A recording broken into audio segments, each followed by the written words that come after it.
போற்றுதலுக்குரிய பதவியிலே இருக்கின்ற பிரதமர் நரேந்திர மோடி அவர்கள் ஒரு விஷப்பாம்பை விட மோசமாக விஷங்கக்கிற அளவுக்கு தேசத்தில் பிரிவை ஏற்படுத்தி இரத்த ஆறு ஓட வச்சு மத கலவரத்தை உண்டு பண்ணி எப்படி மணிப்பூரில் உண்டு பண்ணாரோ குஜராத்தில் பண்ணாரோ அப்படி ஒரு கேவலமான முறையில் மன்மோகன் சிங்கோட கால் தூசிக்கு கூட இவர் ஈடாக மாட்டார். மன்மோகன் சிங் மிகப்பெரிய ஒரு பொருளாதார வல்லுநர், ஃபைனான்சியல் நிபுணர். கொஞ்சம் அமைதியாக இருங்க ப்ளீஸ். அவர் பேசினது ஒட்டுமொத்தமாக இந்த மாதிரி தாழ்த்தப்பட்டவர்கள், ஓபிசி, பெண்கள், இஸ்லாமியர்களில் ரொம்ப ரொம்ப பின்தங்கிய வகுப்பில் இருக்கவங்க, வேலை வாய்ப்பு இல்லாமல் இருக்காங்க, அவங்களுக்கெல்லாம் அந்த மாதிரி பிரித்து கொடுக்கப்படும் மாதிரி ஒரு பொதுவான கருத்தை கருணை அடிப்படையில் பேசினதை 2006 பேசினதை திருச்சி ராஜஸ்தானில் உள்ள சாதாரண அதாவது எளிமையான மக்கள் அவங்க என்ன சொன்னாலும் நம்புவாங்க. ஏழைகள் அங்கெல்லாம் படிப்பறிவு இல்லாமல் தான் பெரியார், அண்ணா, நம்ம அயோத்திதாச பண்டிதர் இப்படியெல்லாம் இங்கே அப்படிப்பட்ட ஆளுமைகள் அங்கே இல்லாதனால அடிமையாகவே வச்சிருக்கிற அந்த ராஜஸ்தானில் இப்படி விஷங்கக்கிற அளவுக்கு ஒரு மிகப்பெரிய அவர் ஒரு மனிதராக இருக்கவே தகுதியற்றவர், கீழ்த்தனமாக நடந்து கொண்டார்.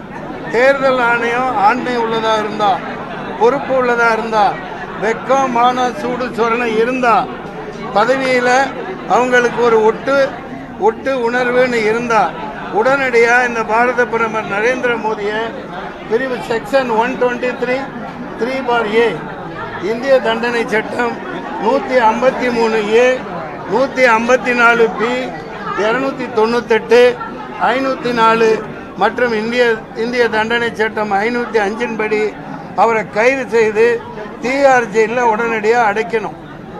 அப்புறம் தேர்தலை நடத்தணும். இந்த தேர்தல் அவர் தலைமையில் நியாயமாக நடக்காது. இது இன்னொன்று. இப்போ கொரோனா எப்படி கொண்டு வந்தாங்க, அதுக்கப்புறம் பூஸ்டர் ஊசி, ஹார்லிக்ஸ் ஊசி, பூஸ்டர் ஊசின்னு ஒன்றா கொண்டாந்தாங்கல்ல, அந்த மாதிரி முதல்ல என்ன வந்துச்சு, முதல்ல இவிஎம் மிஷினு, அப்புறம் விவி பேடு, அதுக்கப்புறம் இன்னொன்று என்ன கண்ட்ரோலிங் யூனிட்டு.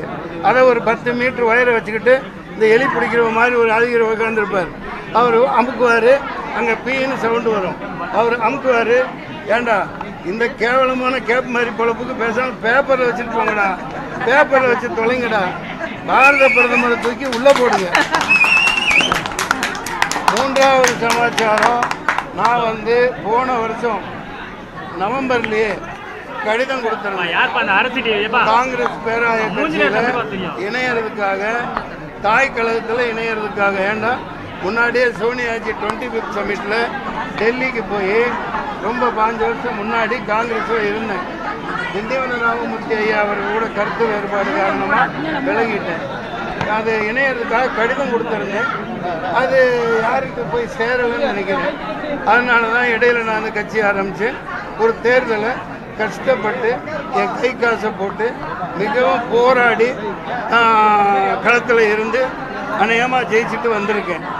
இந்த நிலையில் அந்த வேலூர் தொகுதி எல்லா இடத்துலையுமே எனது பாரத பிரதமராக நமது இந்தியா கூட்டணியை எல்லா இடத்துலையும் ஆதரிக்கிறேன், வேலூரை தவிரன்னு சொல்லி பிரதமர் கேண்டிடேட்டாக I declared prime minister candidate Sonia காந்தியின் அன்பு மகள் பிரியங்கா காந்தி.